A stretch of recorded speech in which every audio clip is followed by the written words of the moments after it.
Good afternoon and welcome once again to Fired Up. I'm your host for the show, Bob Irwin. We are broadcasting from the studios of the American Guns and Glory Network here in Las Vegas, Nevada. This show is about guns, related politics, and self-defense issues. Fired Up is on our website, firedupwithbobirwin.com, with a new show posted every Thursday evening at around 5 p.m. Pacific Time. This show also appears on YouTube and numerous other media. The audio feed is rebroadcast for radio listeners Saturdays at noon on the Nevada Talk Network. If you go to their website, it's KELY1230.com, KELY1230.com. They'll give you the stations in your area. It's about 10 stations throughout Nevada.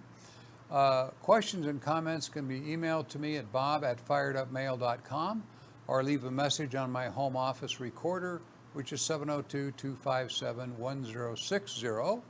If you leave contact information, I will respond by email or text or telephone. Questions directed to our guests will be forwarded. And that takes care of the boilerplate stuff. There are several hundred defensive uses of firearms every week in the United States, depending on who's doing the counting. Rarely covered by the mainstream media, so we always present a few, one particularly complex one today, for our listeners' education. Sometimes they're good shooting, some are questionable, sometimes they're just plain wrong, but the reason I pick them out is they have educational value for people who own a gun or keep a gun in their house, carry one for concealed carry, about what went right and what went wrong. Fired Up is a nationwide show. Generally, we talk about laws under Nevada statutes because we are mostly from Nevada. The rights may be different and may apply different to listeners in different jurisdictions. Advice given here is intended to keep you safe, out of jail, and prevent losing civil lawsuits for damages. If you have a local case, get a local attorney to represent you. We can recommend those if you need one. My guest today is my old friend, Lenny Davis, who is with me one more time. Welcome again, Lenny. Thank you, sir. I'm very happy to be here again. If you would give a little bit of your background, we'll get started. I can do that. My name is Lenny Davis. I'm a retired special agent with Department of Homeland Security. I've been an anti-terrorism assistance program for the State Department's subject matter expert, and now currently the CEO of SRT Special Services, a firm here in Las Vegas, and we are a private investigations, security, and training company here in Vegas. And your company? Thank you. And my company, yes. Doing good? Doing well. Good. Doing well. This first story comes from the Lake County News and several other media outlets that I looked at also. Back on May 2nd, this is a couple weeks now, in Clear Lake, California, on a Monday night, a resident shot a man who police say was trying to get into his home a few minutes before midnight. Clear Lake Police Sergeant Rod Joseph reported a 21-year-old Clear Lake resident was shot during a late night incident.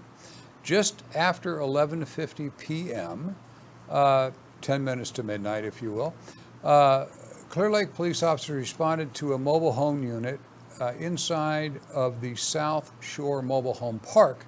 It's located at 5725 Old Highway 53, for those of you familiar with the area. The report was an unknown male subject was banging on the home's windows, apparently trying to get inside the home and claiming that he owned some property that was inside the home. This is reported by Sergeant Joseph. While responding to the call, dispatch received updated information that an unnamed adult male resident of the home claimed to have shot the suspect, and the suspect had then fled the residence on foot. Sergeant Joseph said the subject apparently walked to a residence in the 5500 block of Cottage Avenue. It's a little over 3 blocks away, where he was contacted by police and medical personnel. He was suffering from a single gunshot wound to his lower abdomen, was transported by ambulance to the Adventist Health Center in Clear Lake before he was taken by helicopter to a nearby trauma center. A late Tuesday night update, Sergeant Joseph said the subject was still hospitalized in stable condition and is expected to survive his injuries. The resident who shot the 21-year-old apparent attempted intruder or would-be intruder was in lawful possession of the firearm, which has been seized pursuant to the investigation. Police report the physical evidence located and uninvolved witness statements tend to support the resident's claim that he fired in self-defense to protect the lives of himself and his wife, who was also at home at the time of this incident.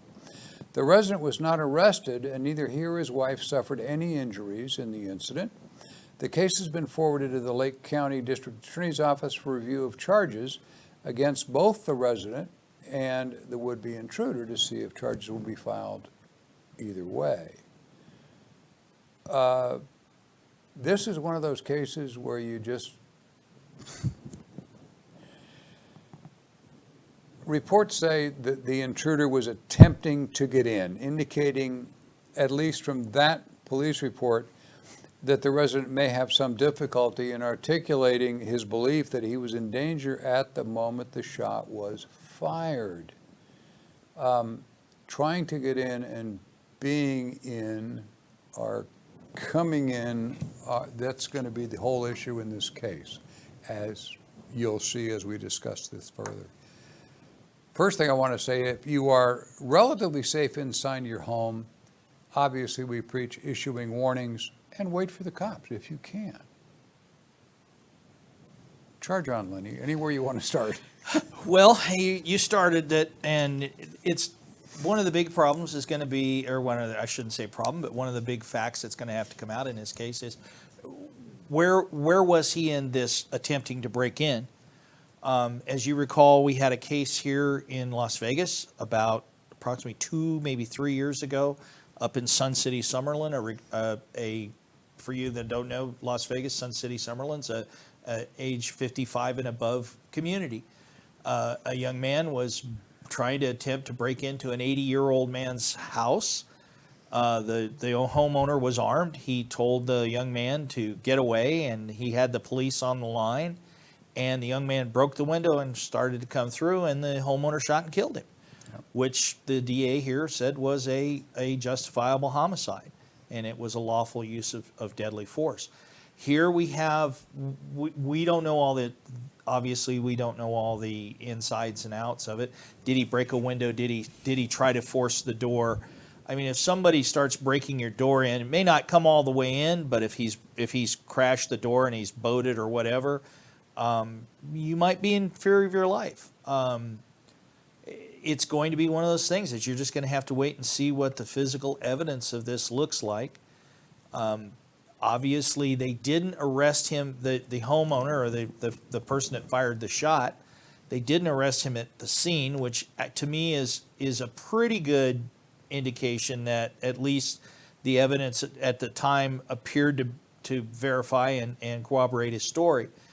The problem that I have is the same one you probably have too, Bob, is the fact that it is this, even though Lake County is not, it unfortunately is in the middle of the People's Republic of California. But it's more of a rural community or county, and they're probably a little less liberal than, say, had this happened in Marin County or San Francisco or Los Angeles County.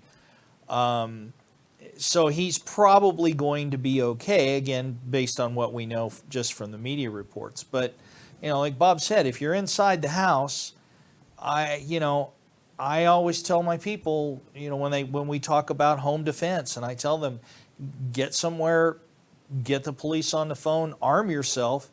I tell people if they're, especially like in a second story, in a bedroom, and they hear somebody downstairs at night, I tell them never to go downstairs because you already have the angle on people. You're above them in a stairwell. So it's really better for them to stay put and wait for the cavalry to arrive. In this case, I don't know. Did the guy have a telephone that was close to him? Was this guy trying to break in? You know, sometimes this was in a mobile home, so was this guy potentially breaking in between him and a telephone at that time? May be a factor. There's just a lot we don't know here yet. A lot of details. One of the things that struck me that some of the pro-gun people would immediately look at is the police seized his firearm at the scene.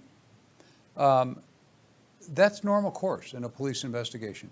One of the things they're going to do is check the gun against the bullet that went through the guy or the shell casing on the floor or whatever it is, maybe to boilerplate report that this was the gun that fired the round that hit the guy. That seems like a silly thing to do, but they need to do that. If this gets more involved, and you know, we're not yet to the point of looking down the line, I would presume, as Lenny is, that the homeowner won't be charged in this. However, welcome to the world of lawyers. And I can see this guy, his family members, he's still alive, so him in first person going, you know, I didn't even get inside the house and the guy shot me and I got hit by flying glass. See, here's a little cut on my hand and whatever.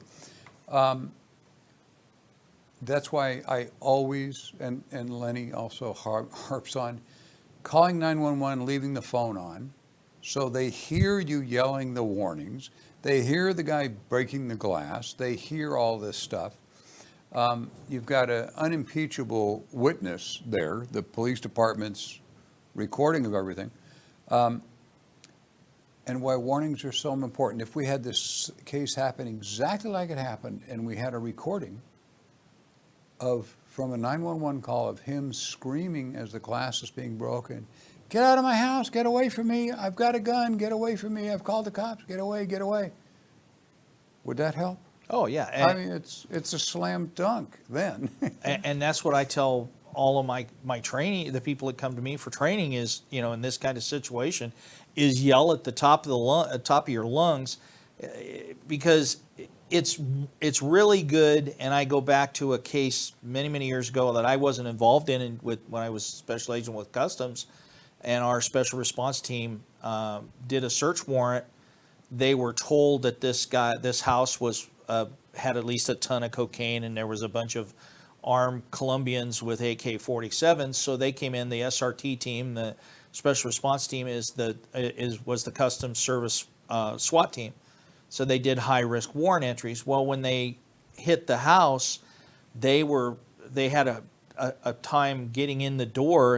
It was a pretty well constructed door, and they were yelling, police with a search warrant, open the door. And at one time the homeowner fired a round through the door, and it was luckily an old Smith & Wesson, not a 38 Special, a 38 Smith & Wesson. It came through this door, and this door was about 3-inch thick solid oak, so it really stopped the bullet, you know, really took a lot of the whiz out of that bullet, struck one of the agents in the leg, didn't even break the skin, thank God. They subsequently made entry and shot this guy. Well, there was a huge lawsuit because he was a an owner or CEO of a Fortune 500 company, and the informant who had told the original agent was bogus in information. But what saved them was the fact that the agents were yelling at the top of their lungs, police with a search warrant, to the point where people 5 and 6 houses away inside their homes heard this and testified to that, saying that. So when I tell people, look, if you're being assaulted in your home, somebody's trying to break in, scream at the top of your lungs, get out, get away. I've got the police on the line. I've got a gun. Don't come in here. And like Bob said, if you have 911 on, guess what? You're making an audio recording. Now, I also will tell you, and as my students will also tell you that I will tell them, you will tell the police, if you do get in a shooting, you will tell them, please send, a person's been shot, please send medical and the police.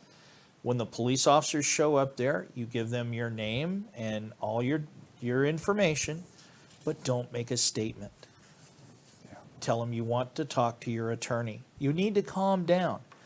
If you've ever seen law enforcement shootings, especially in the last few years, you'll notice something that it comes out in the news and they said, well, they're not going to release the identity of the police officer for 48 hours.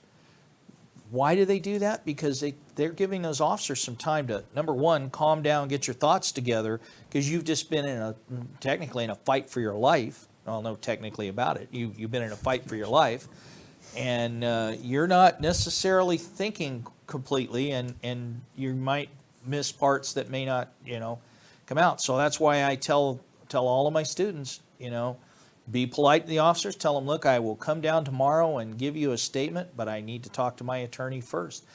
And unless the evidence is such that, it just immediately shows the officers that you were completely out of bounds on the shooting, you will be fine. And they usually will say, all right, come down and talk to us the next day. And when you do, those things help. Yeah, police know what you're going through.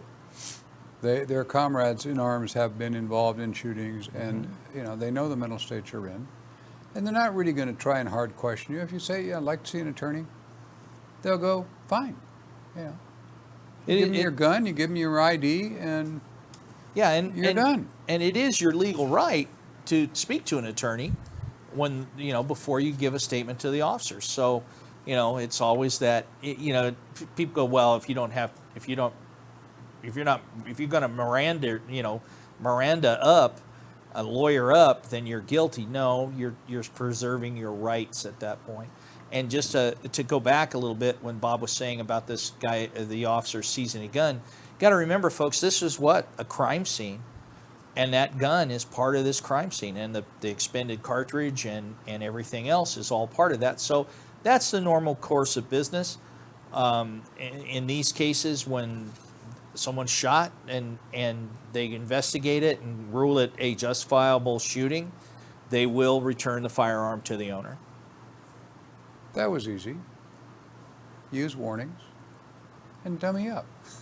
That's all. I was talking to a congressional candidate yesterday at a political thing I was at, and that was one of the things that came up.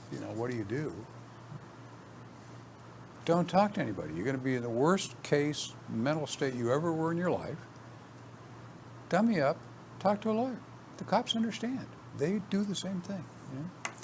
I don't know if we have a commercial set up to run in the middle of this one. Do we there, engineer? Yes, we do. So we're going to break just about 60 seconds here for a word from one of our sponsors, and we'll be right back. Don't go.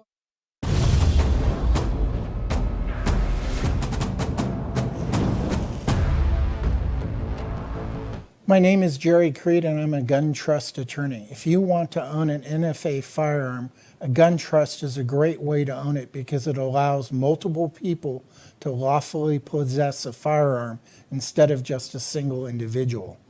I have reviewed lots of gun trusts, and I have found they often don't include the forms you need to bring people on as trustees and remove them as trustees. In addition, a gun trust will save you the cost of probate and avoid probate, and it can protect your executor and family members. There isn't an element of intent in these laws that affect the NFA firearm possession. So it doesn't matter if your wife didn't intend to sell the gun at a garage sale or yard sale, or your daughter didn't intend to drive the car with the silencer in the trunk. A gun trust is a great way to protect your family members and friends and share in the fun and pleasure of owning NFA weapons. If you want a gun trust done right, remember to trust Jerry.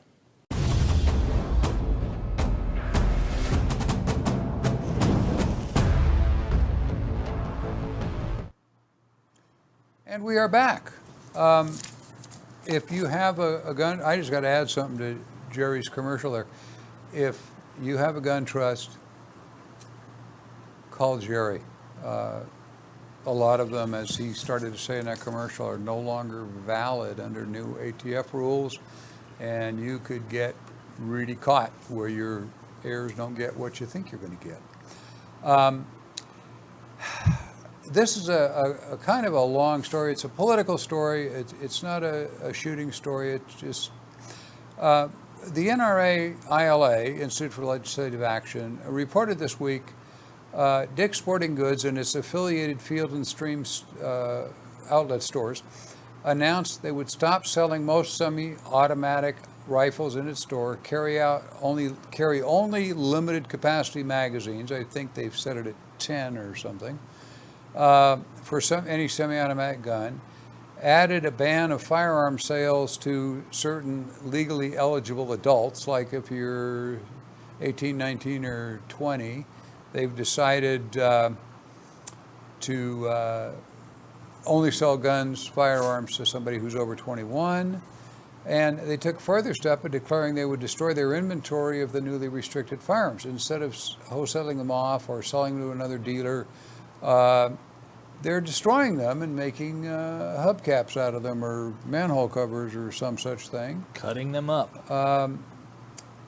In other words, Dick's is positioning itself as a rising star in the field of corporate gun control activism, which is odd, being as they sell firearms. Obviously this is a contradiction to their own financial interests.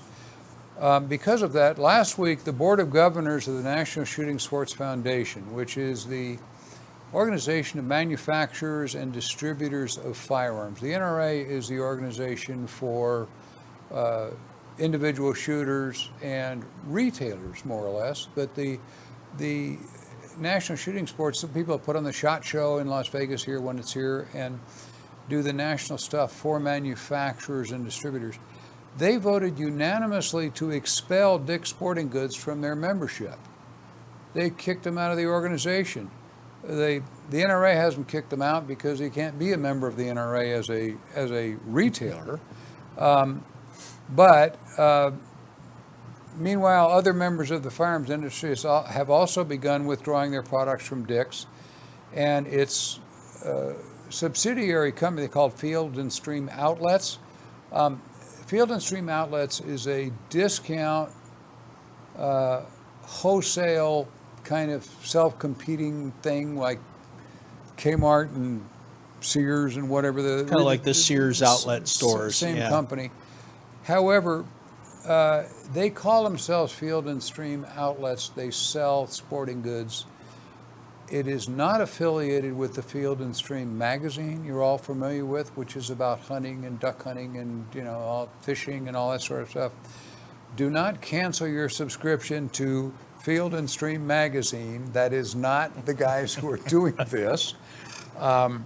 It is Dick's Field and Stream outlet stores that is doing this. Springfield Armory, maker of several high-powered rifles and pistols. If you're familiar with Springfield, they import a lot of stuff from Croatia and make some really fine pistols and whatnot. They announced this month they're severing ties with those two retailers. The company concluded, "We will not accept Dick's Sporting Goods' continued attempt to deny the Second Amendment freedoms to our fellow Americans." O.F. Mossberg's and Sons in New Haven, North Haven, where I used to work at one point in my misspent youth, followed up this week with its own announcement it will not accept any future orders from Dick's Sporting Goods or Field and Stream. Is in the process of evaluating our current contractual agreements. Mossberg released a decision that it cited its own staunch support of U.S. Constitution and Second Amendment right and its disagreement with Dick's Sporting Goods' recent Second Amendment actions. Then High Point Firearms and Inland Manufacturing also cut off Dick's and Field and Stream outlets.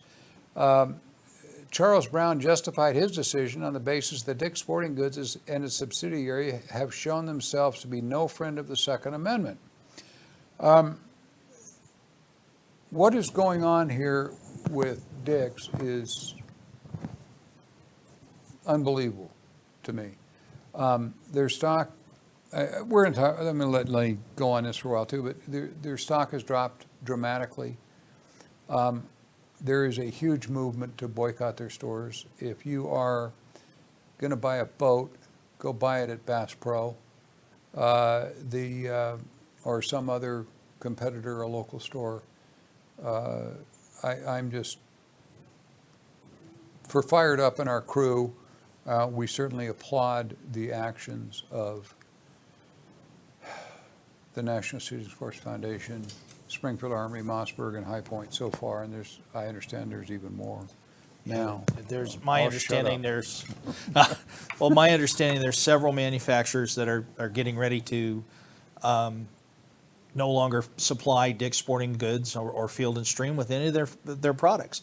And obviously, as someone who has been in the firearms business, as someone who's been in firearms, involved in firearms since I've been a young man, a very, very young boy, with this is almost economic terrorism, if you will. If you don't want to, my thing with Dick's is if you don't want to sell guns anymore because you think they're bad, fine.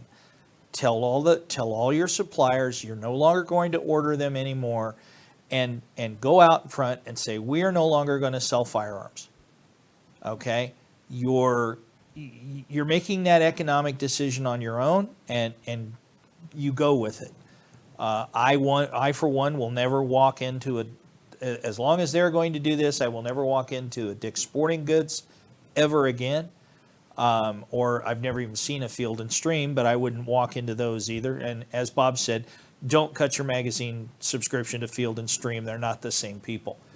But this is this typical knee-jerk reaction. This all came out of the Parkland High School shooting, and it's the knee-jerk reaction, and it's all of these people getting all fired up over this, and they're, oh well, we're going to do the right thing. And I don't know if they realized how much of their sporting goods business comes from people who are firearms enthusiasts. Well, we don't all just go out to the range and shoot guns. We go and we hunt, and we go camping, and we have firearms. And you sell all of that gear, Dick's Sporting Goods. Well, now I can guarantee you there's a lot of us, especially people that are believe in our Second Amendment rights, are going to not be buying from you. And really, the last thing I can say to our listeners is, please don't be a Dick's.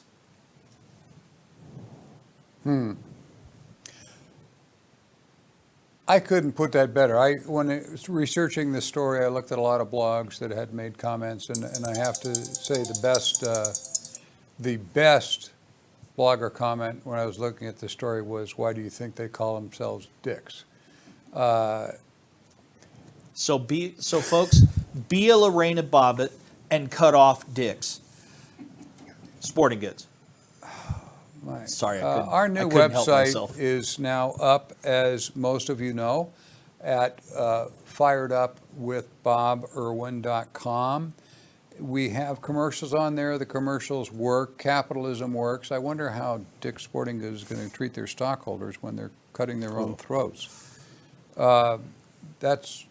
I'm sure a stockholder suit's got to be coming because I would assume so, because killing themselves. Last time I saw, their stock is really taking a nosedive. Anyway, please patronize our sponsors when you see them. Capitalism works, and it wins every time. We'll be back next Thursday on our own website and on YouTube. For the moment, they're having trouble also with things that deal with guns. But we'll be on YouTube probably under the American Guns and Glory Network. The audio is repeated on the Nevada Talk Radio across Nevada, Saturdays at noon. Thanks for watching Fired Up. Please subscribe. When you tune into the show, you can find a place that you just click subscribe, and they will send it to you automatically. I think it comes out the day later. And thanks for watching. Thanks for your support.